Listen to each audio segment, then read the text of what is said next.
പിണറായി വിജയൻ ഭരിക്കുന്ന കേരളത്തിലാണ് ഒരു സഖാവിൻ്റെ ഭാര്യ തൻ്റെ ഭർത്താവ് അദ്ദേഹത്തിൻ്റെ മരണം എങ്ങനെ സംഭവിച്ചു എന്നറിയാൻ വേണ്ടി ഇപ്പോൾ നിയമത്തിന് മുന്നിൽ യാചിക്കുകയാണ്. ഇപ്പോൾ അവസാന ഘട്ടത്തിൽ കോടതിയിൽ പറഞ്ഞിരിക്കുകയാണ് CBI അന്വേഷണം വേണ്ട എന്ന് മഞ്ജുഷ പറഞ്ഞിരിക്കുകയാണ്.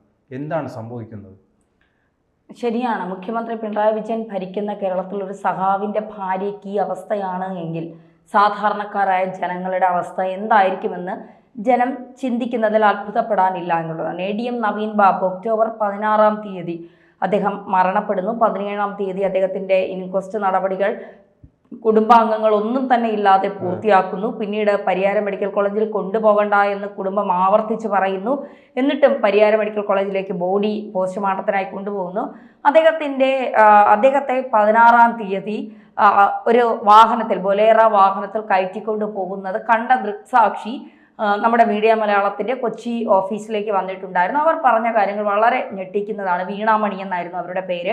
ഈ 7 പേരടങ്ങുന്ന സംഘമാണ് നവീൻ ബാബുവിനെ കൊണ്ടുപോയത്. ആ വാഹനത്തിൽ ബാക്കിലത്തെ സീറ്റിൽ നവീൻ ബാബു ഉണ്ടായിരുന്നു. അവർ കണ്ടു എന്നാണ് പറയുന്നത്. നവീൻ ബാബുവിനെ CPM ഇല്ലാതാക്കിയത് തന്നെയാണ് എന്ന് വീണാമണി ഉറപ്പിച്ചാണെന്ന് നമ്മുടെ മീഡിയ മലയാളത്തോട് പറഞ്ഞത്. പക്ഷെ എന്തുകൊണ്ട് പിന്നീട് വീണാമണിയുടെ വാക്കുകൾ പോലീസ് മുഖവിലേക്ക് എടുത്തില്ല? ആ വാഹനത്തെക്കുറിച്ച് അന്വേഷിച്ചില്ല. മാത്രമല്ല ADM നവീൻ ബാബുവിൻ്റെ ഡ്രൈവറായിരുന്ന ഷംസുദ്ദീന് എല്ലാ കാര്യങ്ങളും അറിയാം. ഷംസുദ്ദീൻ മുനീശ്വർ കോവിലിൻ്റെ മുന്നിലാണ് നവീൻ ബാബുവിനെ ഇറക്കി വിട്ടതെന്നും അതെന്തിനാണ്, ആരെ കാണാനാണ്, കാസർഗോഡ് നിന്നുള്ള ഒരു സുഹൃത്ത് വരുമെന്ന് പറഞ്ഞാണ് അദ്ദേഹത്തെ അവിടെ ഇറക്കി വിട്ടതെന്ന് പറയുന്നു. പക്ഷെ വീണാമണി പറയുന്നത് ഷംസുദ്ദീൻ എല്ലാം അറിയാം. ഷംസുദ്ദീൻ ഇപ്പോൾ കണ്ണൂർ കളക്ടറേറ്റിൽ വരാറില്ല. മാത്രമല്ല ഷംസുദ്ദീനെ എന്തുകൊണ്ട് ചോദ്യം ചെയ്തില്ല? എനിക്ക് തോന്നുന്നു ഒരു തവണ ആയിട്ട് പോലീസ് വിളിച്ചു വരുത്തി ചോദ്യങ്ങൾ ചോദിച്ചിരുന്നു. പിന്നീട് ഷംസുദ്ദീനെ ഒന്നും നമ്മൾ ഒരു ഇതിലും കണ്ടിട്ടില്ല എന്നുള്ളതാണ്. അപ്പോൾ ഒരുപാട് ദുരൂഹതകളുണ്ട്. മരണപ്പെട്ട ഒരാൾ തൂങ്ങി മരിക്കുന്നതിന് മുൻപ് കുറേ നേരം നിലത്ത് കിടന്നു എന്ന് പറയുന്നു. അങ്ങനെ നിലത്ത് കിടന്നാൽ ശരീരത്തിലുണ്ടാകുന്ന മാറ്റങ്ങളെ സംബന്ധിച്ചൊക്കെ നമ്മുടെ കൊച്ചി ബ്യൂറോയിലെ റിപ്പോർട്ടർ പാർത്തൻ കൃത്യമായി അത് അവലോകനം ചെയ്ത് സംസാരിച്ചിട്ടുണ്ടായിരുന്നു. എന്തായാലും അതിലൊക്കെ വളരെ സംശയം കുടുംബത്തിന് തന്നെ ഉണ്ടായിരുന്നു. ഇതൊരു ആത്മഹത്യയല്ല എന്ന് മഞ്ജുഷ ആവർത്തിച്ച് പറയുകയും ചെയ്തു. PP ദിവ്യ എന്ന് പറയുന്ന കണ്ണൂരിലെ മുൻ ജില്ലാ പ്രസിഡന്റ് ഒരാൾ ഒരു യാത്രയപ്പ് ചടങ്ങിൽ വന്നിരുന്ന് നവീൻ ബാബു എന്ന് പറയുന്ന ADMന്റെ യാത്രയപ്പ് ചടങ്ങിൽ വന്നിരുന്ന് അയാൾ അപഹസിക്കുന്നു. അതിൽ മനം തോന്നുന്ന അദ്ദേഹം ആത്മഹത്യ ചെയ്തു എന്നാണ് പറയുന്നത്. മാത്രമല്ല ഈ ഇടയ്ക്ക് വന്നൊരു റിപ്പോർട്ട് അനുസരിച്ച് കൈക്കൂലി വാങ്ങിയതിൽ അന്വേഷണം നടക്കുന്നുണ്ട്. കൈക്കൂലി വാങ്ങിയിട്ടുണ്ട് എന്ന് കൈക്കൂലി നൽകിയ പ്രശാന്തൻ പറയുന്നുണ്ട്. CPMന്റെ സെക്രട്ടറിക്ക് തന്നെ ആ സംശയമുണ്ട്. അദ്ദേഹം ഒരു പ്രസംഗത്തിൽ അതെ, MV ജയരാജൻ തന്നെ പറയുന്നുണ്ട് സമഗ്രമായ അന്വേഷണം വേണം, കൈക്കൂലി വാങ്ങിയതിൽ സമഗ്രമായ അന്വേഷണം വേണം എന്നുള്ളത്. തന്നെ ഏതു തരത്തിലുള്ള ടെസ്റ്റിന് വിധേയമാക്കിക്കോ, നിങ്ങൾ ഒരു പ്രശ്നവുമില്ല എന്നാണ് അതിൽ കൈക്കൂലി 98,500 രൂപ കൈക്കൂലി നൽകിയ പ്രശാന്തൻ പറഞ്ഞത്.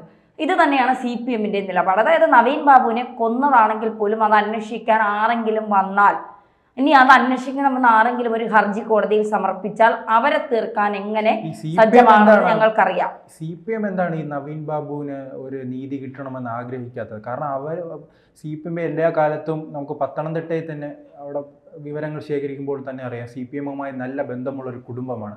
ആ കുടുംബത്തെ സംരക്ഷിക്കണമെന്നത് ഈ CPMന്റെ കൂടെ ഉത്തരവാദിത്വമല്ലേ? ശ്രീജിത്ത് ചോദിച്ചത് വളരെ പ്രധാനപ്പെട്ട ഒരു ചോദ്യമാണ്. സ്വാഭാവികമായി നമ്മളെല്ലാം ചിന്തിക്കുന്ന ഒരു കാര്യമാണ്. ഇപ്പം നമ്മൾ ഈ ഓഫീസിൽ ജോലി ചെയ്യുന്നവരാണ്, നമ്മളൊക്കെ കൊളീഗ്സായി വർക്ക് ചെയ്യുന്നവരാണ്. പക്ഷേ ഈ ഓഫീസിൽ സാമ്പത്തികമായ ഒരു ക്രമക്കേട് ഞാൻ നടത്തിയിട്ടുണ്ട് എങ്കിൽ എൻ്റെ കൂടെ വർക്ക് ചെയ്യുന്ന ശ്രീജിത്ത് ഒരു നല്ല സ്റ്റാഫാണ്, മാനേജ്മെൻറ്റുമായും ഇവിടുത്തെ മറ്റ് സ്റ്റാഫുകളുമായി നല്ല ബന്ധം പുലർത്തുന്ന ഒരാളാണ്, സ്ഥാപനം നശിച്ചു പോകരുതെന്ന് ആഗ്രഹിക്കുന്ന ഒരാളാണെങ്കിൽ ശ്രീജിത്ത് എനിക്കെതിരെ നടപടി സ്വീകരിക്കും, ഇല്ലേ? എൻ്റെ ക്രമക്കേടുകൾ പുറത്തു കൊണ്ടുവരും, ഞാൻ ചെയ്ത കാര്യങ്ങൾ പുറത്തു കൊണ്ടുവരും. കാരണം എന്താണ്, ഓഫീസ് നന്നാവണം, ഇനി ഒരാൾ ഇത് കാണിക്കരുത്. ഇതാണ് ശ്രീജിത്തിൻ്റെ ചിന്ത എന്ന് പറയുന്നത്. ഇതേ സെയിം കാര്യം തന്നെയാണ് നവീൻ ബാബുവും ചെയ്തത്. നവീൻ ബാബുവിനെ സംബന്ധിച്ചിടത്തോളം CPMന്റെ ബിനാമി ഇടപാടുകൾ എല്ലാം നവീൻ ബാബുവിന് അറിയാം. അതിൻ്റെ കൃത്യമായ രേഖകൾ അദ്ദേഹത്തിൻ്റെ കയ്യിലുണ്ട്. ഇതുമായി ബന്ധപ്പെട്ട് മരിക്കുന്നതിന് 2 ദിവസം മുൻപ് അദ്ദേഹം വിജിലൻസ് ഓഫീസിൽ എത്തിയിരുന്നു. അതിന് തെളിവുകളുണ്ട്. പക്ഷെ അദ്ദേഹം പോയത് എന്തിനാണെന്നോ ആരെ കാണാനാണോ എന്ന് ഇതുവരെ റിപ്പോർട്ടുകൾ പുറത്തു വന്നിട്ടില്ല. മാത്രമല്ല ഈ വീണാമണി ഉന്നയിച്ച വലിയ ഗുരുതരമായ ഒരു ആരോപണം, ഇദ്ദേഹത്തിന് പരിയാരം മെഡിക്കൽ കോളേജിൽ നടത്തിയിട്ടില്ല. അദ്ദേഹത്തിന്റെ ആന്തരിക അവയവങ്ങൾ വിദേശത്തേക്ക് കടത്തിയോ എന്ന് വരെയുള്ള ചോദ്യങ്ങൾ അവർ നമ്മളോട് ചോദിച്ചിട്ടുണ്ടായിരുന്നു. നമ്മളോടെന്ന് പറഞ്ഞാൽ പൊതുസമൂഹത്തിനോട്. അപ്പോൾ അവർക്കറിയാവുന്ന കുറച്ച് പേർ പരിയാരം മെഡിക്കൽ കോളേജിലുണ്ട്. അവർ പറഞ്ഞത് ഇദ്ദേഹത്തെ വെറുതെ പോസ്റ്റ്മോർട്ടം നടത്തി എന്ന് പറഞ്ഞ് തലയിൽ ഒരു തുണി കെട്ടി കൊടുത്തയച്ചതാണ് എന്നാണ് പറയുന്നത്. മാത്രമല്ല ഇദ്ദേഹത്തിന്റെ ബോഡി കത്തിക്കുന്നത് വരെ CPM അവിടെ ഒരു സംരക്ഷണ വലയം തീർത്തിരുന്നു. അതായത് ബോഡി പോസ്റ്റ്മോർട്ടം ചെയ്യണം, അതുകൊണ്ട് ഇത് കത്തിക്കരുത് എന്ന് പറഞ്ഞ് ആരെങ്കിലും വരരുത് എന്നുള്ളൊരു കർശന നിലപാട് CPM-നുണ്ടായിരുന്നു. അത് CPM അവിടെ നടപ്പിലാക്കുകയും ചെയ്തു.